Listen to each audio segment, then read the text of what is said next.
we both had conversations about this, like, I don't know, we're kind of whoring ourselves out here. And then when he canceled out, although I was pissed about the way it was canceled out, we both went, yeah, it was a sigh of relief. Yeah. And now we don't want to do this. It didn't really meet our agenda. This is going to hurt. It's time for the Suffering Podcast.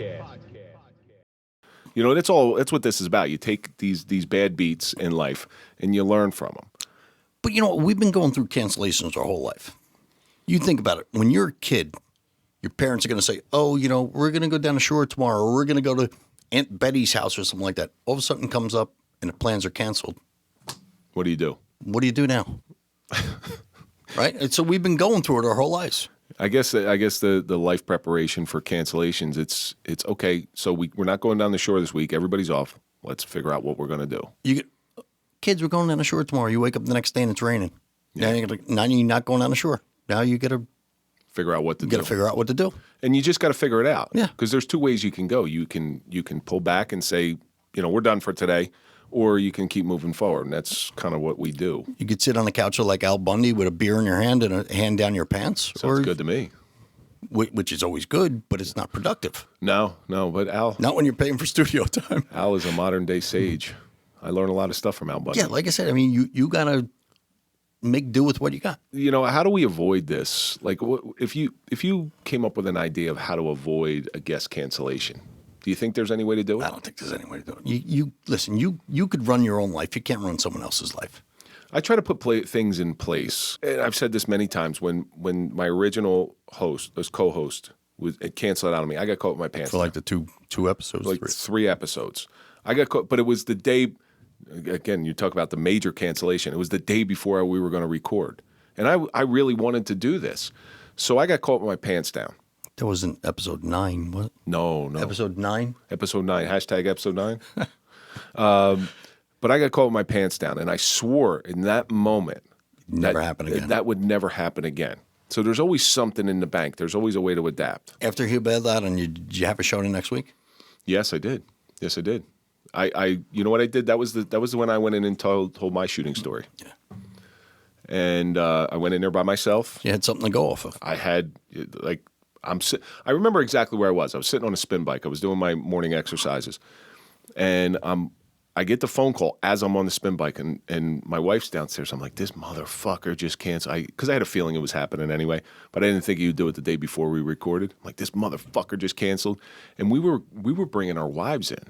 We're going to be suffering a marriage, and it was. I can still remember the opening to that episode. It was there's the engagement ring, the wedding ring, and the suffering ring. That was my opening line. And that's how you got the Suffering Podcast. This isn't the engagement ring podcast, not the wedding ring podcast. This is the Suffering Podcast. Because both of us went through all three phases of those. So now I always prep for what if this happens? What if this happens? And I pray it doesn't happen, but I am always somewhat ready. Listen, tonight, both of us were looking forward to tonight, and I had no clue whatsoever. It was like a wah. Didn't even have an inkling that it was even – the only thing I thought maybe it was going to snow today. Right. Well, so I saw the weather. I'm like, fuck, snow, but Mike's got a Jeep. He'd be all right. I was going to have to pick him up and bring him up here, right. But that's the only thing I thought about. And once I saw it really didn't snow, I'm like, we're good to go. Should we give him an idea who was coming in tonight? Absolutely, because he's going to come back one day. Yeah, I know he'll come back. He's definitely coming back. So it was Mike's father. And it was somebody we had a brief glimpse of his shining light on camera at Grand Saloon. And he stole that show. He really did. He really stole that show. He was so natural and so... He just, like I said, he just comes off as natural. He comes out as real. You know, I was waiting for him to pick his nose because I know so many guys like him my whole life, and they're real. And, you know, you're thinking about it, it was going to be called The Suffering of a Father, and your brother was going to be in there, and unfortunately it didn't work out, but that's an episode where it's not wasted time.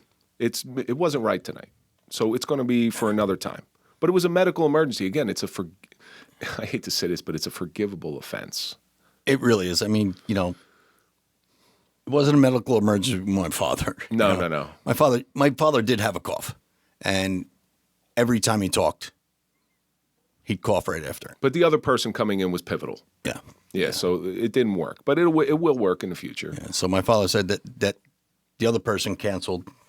So he said, and I got this cough. He said, why don't we reschedule? But I had gone to meet my father for dinner at 4:00. I get the text from the other person at 4:02. My father shows up about 4:05. So I found out at 4:02 the other guy couldn't make it. I find out 4:05 my father doesn't feel he doesn't feel well and he doesn't want to do it. Now it's like, what the fuck? Yeah, but at least I got to have dinner with my father today. We've come across that before. I mean, we sat in the production room back there, and we've come up with an episode. Okay, what are we going to do? And that was when Andrew came in. Andrew in, yeah. Andrew came in here, and there was the other time where the woman from New York. Do you remember that one? It was like a half hour before the show, and there was some domestic issue. Oh yeah, yeah. Remember that one? Yeah. That one. And listen, I don't know. She said it was a domestic issue. I'm not 100% sure. I'm not calling anybody a liar. But hopefully one day we'll get her back in here because she does have a really, really good story. But it's funny. What's one of the first names I brought up to you to call? Oh, De Palma. De Palma. De Palma's like our go-to guy. What are we going to talk about De Palma about? I don't know the weather. It doesn't matter. It doesn't matter. So, but again, that's part of not getting caught with your pants down. You get somebody like Mike De Palma in here. He's going to produce. Oh yeah, without a doubt. So, Crudell's the same way too. Yeah, they're going to produce. We could have called Crudell today, but like I said, I don't feel like talking about that type of stuff he likes to talk about. He goes off the rails. Oh, listen, one of my best friends in the world. So, there are some benefits to people canceling out.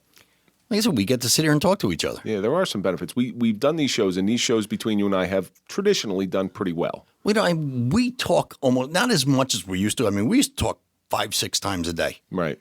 Just to get to read each other's brains. Now we know each other's brains. We really don't have to talk all that much. Get me out of your brain, man. Just get me out of there. But it's good to sit down and talk to each other about stuff. Because we got to unload. Yeah. Like, we have to download our thoughts without somebody sitting over here. Because we when a guest comes in here, we try to be ultra respectful to them, and we try to highlight them. We're not talking about the stuff, the minutia that we really get into with this show. But the benefit for me, now, you take the reality star, okay? Now I know. Now I know what to look for. I think he was our first cancellation. He was the first bailout. Yeah. He was the first bailout. So now I know. Now I know, okay, let's look for these signs, and these signs. Again, he didn't call. We were talking about that. Didn't call, no contact leading up to the show. Mm-hmm. Then the day of the show, it was just. And I was literally talking to him every day and a half, 2 days. I was talking to him a lot. I went to go see him. And how'd those conversations go? It's like talking to this table. It's like talking to this table. So what do you think? Yeah. Mm-hmm. Yeah. You want to know what's funny? When you told me we were getting him in, I had just gotten my neck surgery, and I was in the hospital with pneumonia. You called me, you're like, hey, guess who we got? Tell me who it is. I'm like, dude, send me his number. I'd love to talk to the guy and, introduce myself and everything. So I call him up and I tell him, hey, this is Mike from Suffering Podcast. He's like, what's up? I'm like, oh, I hear you're coming on. Yeah. Oh, it's going to be real nice to meet you. So easy a caveman could do it. But, that was an episode. Again, it's always being put in the right place at the right time. We both had conversations about this, like, I don't know, we're kind of whoring ourselves out here. And then when he canceled out, although I was pissed about the way it was canceled out, we both went, yeah, it was a sigh of relief. Yeah. And now we don't have to do this. It didn't really meet our agenda. Mm. It wasn't, that would have been really just for us to get some promotion, and we don't need that anymore. No, yeah, we're beyond that. In the beginning, we could have used it. We could have used it, but, we did what he possibly could have done for us on our own, which makes it a little bit more satisfying. That's the suffering. Yep. If it was given to you, if we got the notoriety from that episode, did we really earn it? That would have been probably 100 episodes ago. Oh, geez. 75 episodes ago. Oh, it was probably 80 or 90 episodes ago. Yeah. Yeah. Yeah, and there's been some guests along the way where I thought they were going to cancel out. And I'll give one out right away. It was Mike Dowd. Yeah. Mike Dowd. I thought Mike Dowd was going to cancel out. I'm like, I don't know. I just don't get a good feeling about this. Sure enough, he showed up. He showed up. John Elite. John, remember how that happened?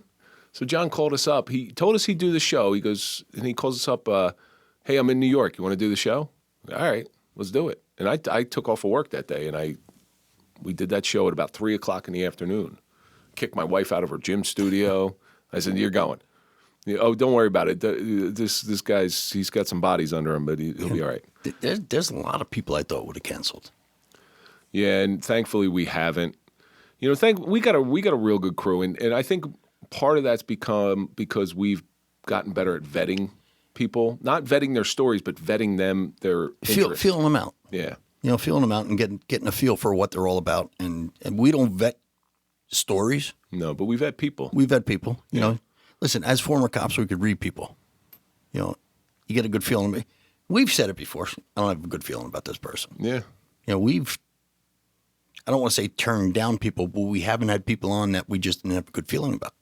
Or they don't fit the mold. Yeah, exactly. Instead of grabbing anything, we just got to make sure that they're right for it. We're not going to pull someone on just for content. No, I don't think we need to anymore. Like I said, it doesn't fit. It doesn't fit our mold. It's not. It's really not worth it. I'd rather, like you said, we talked today. I'd rather talk to you than talk to someone who doesn't. I'm not going to grab the local, vendor out on the street and say, "Hey, you want to come in and talk to us?" And then there are some guests that I wish would cancel. There are some that I wish would have canceled.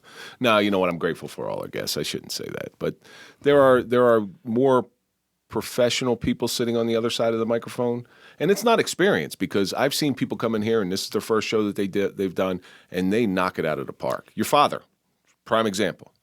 Charlie Cifarelli. Yeah, our first. This was one of the first podcasts Charlie did. Yeah. The first.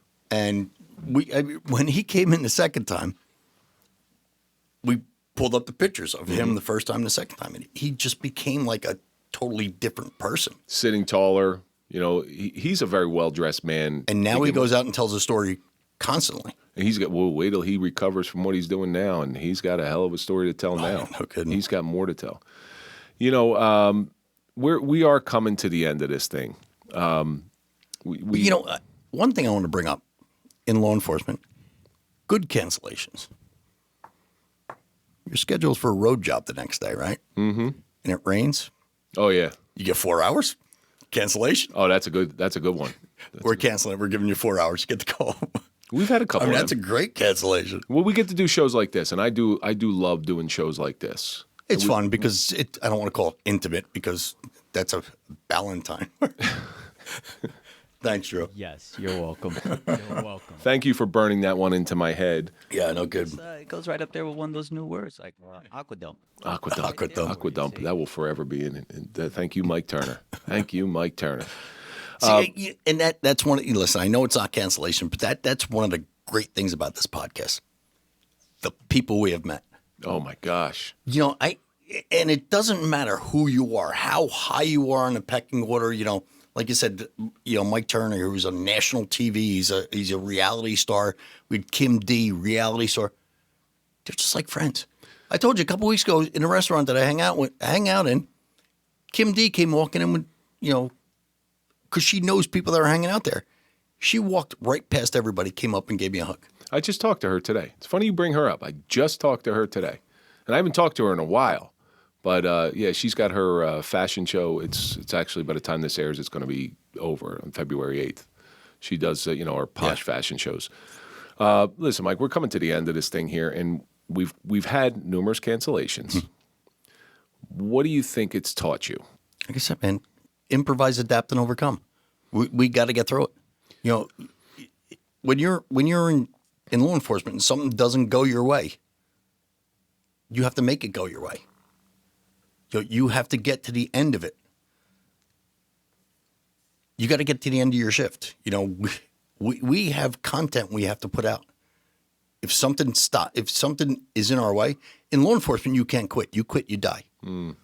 And if the same thing here, we don't put out a show, people are going to wonder what the hell, and they forget. They're real short memories. Oh, without doubt, without doubt. They we don't come out with content in 1 week.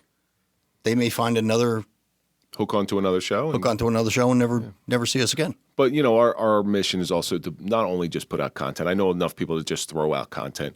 We try to put out good content. Yeah, we try like I to. said, we're not putting out fluff stuff just to put it out.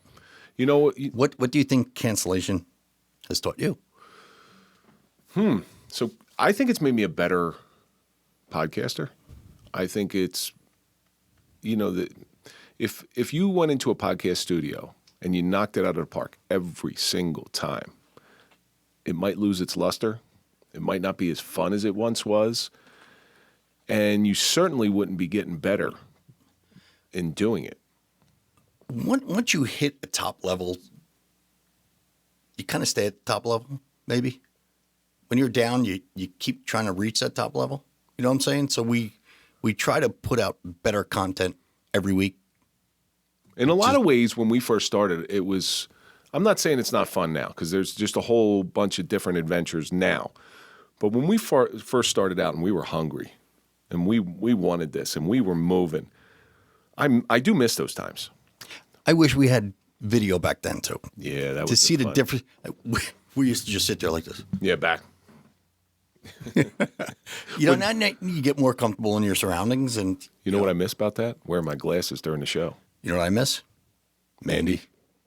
Yeah, figured. That's one thing I miss about the basement is Mandy. Yeah, and you got to come by and see her. You got to see the boys too, because but as much as I love our studio, I love what Andrew has provided for us. I love A&J Media. I love the new setup. I love all this stuff because it's a whole new realm. It's just totally different from where we started. But now we almost have to search for things to be hungry for, and I'll never go back to the way you can't go backwards. Well, we're never going to settle. No. We're never going to settle. We're just going to keep moving forward and keep pushing forward. And, thank God we have a good working relationship. I mean, we do argue like any married couple does. Yeah. We do have our differences at times, but I think what we have is working, and Keeps moving going. And Andrew's just another piece of our puzzle now. Right. And we're just going to put more content out there and just try to get bigger and better guests. Not saying that our old guests aren't big and better, but I think it's going to be. Well, now we're providing something extra with our Patreon. So our Patreon's given that stuff that we don't air. Stuff that's left on the cutting room floor. Andrew, actually, here's how I'm gonna force you to do it. And this is what cancellations have done to me. It forces me to have you do this stuff. So one of the segments, and I want everybody to chime in on this one, of the segments that we're talking about doing on Patreon for our Patreons only is Mike's Army. Just a little segment with Mike talking to the guest, taking questions from the guest, and it's going to be on you. I want to see it because I think it's going to be real good. No, I'm all about it. Yeah. I'm all about it. Listen, I'm all about moving this thing forward, and you're going to be able to see my Andrew recorded my read today, my pre-show read. One shot. Really? Yeah, one shot. I actually said to the camera afterwards, I said, yep, sorry you didn't get to see me mess up on that one. Andrew, we're talking about blooper reels, right? You'll still have all his bloopers from his pre-show reads? No, he wiped the disc. I mean, technically speaking, if I was to get technical, I do have all the intros. Technically, not the reads. I have all the starts of all the episodes. Yeah, but some of the stuff you can't air. I would never air anything without being reviewed, but there are a lot of funny outtakes. I want you to get Mike as he's walking in here in his wig and his dress. Have people see how you really are. Or the time when I had the Trump wig and I was behind the curtains and you're doing the intro. So listen, that's going to wrap it that up. was so much fun. But listen, the hashtag Mike's Army reads, whatever you want to do, I'm all about it. I think it's a nice no problem with it. Because we really want to provide some extra content, stuff that we wouldn't put out on YouTube, stuff that we may not be able to put out on YouTube. We could do deep stuff too. I mean, people only know me as the idiot that sits there and interjects the jokes and everything else. And, I'm a deep person. I'm a real person. I go through suffering every day. So if people want to ask me questions, they want to send in questions on, I'm all about it. So before we leave, don't forget, every week you can always listen before you watch. All of our audio episodes come out on Sunday on every major podcast platform. And Mike, you got any closing words for everybody on cancellations? Try to keep it topical. Like I said, listen, you got to roll with the punches. Life isn't going to be easy for you. Life throws your Life throws your curveball. So we'll end it here. We'll end it on that one. We'll end it on this one. So I used to do those little keep suffering Blurbs. messages. And I said, and that one got a lot of views. That one got a lot of views. It says, what do you do when life throws you curveballs? You learn to hit the fucking curveball. That's going to do it for this episode of the Suffering Podcast. And as always, let's think about all the stuff that we learned. Make the most out of time. Legitimacy goes a long way. Trust your gut. But most importantly, improvise, adapt, and overcome. That's going to do it for this episode. Don't forget to follow us on all social media, TikTok, Instagram, Facebook, LinkedIn, Twitter. You can follow Mike at Mike_Falaise. Follow me at Real Kevin Donaldson. Of course, follow the Suffering Podcast. And we're going to see you on the next episode of the Suffering Podcast.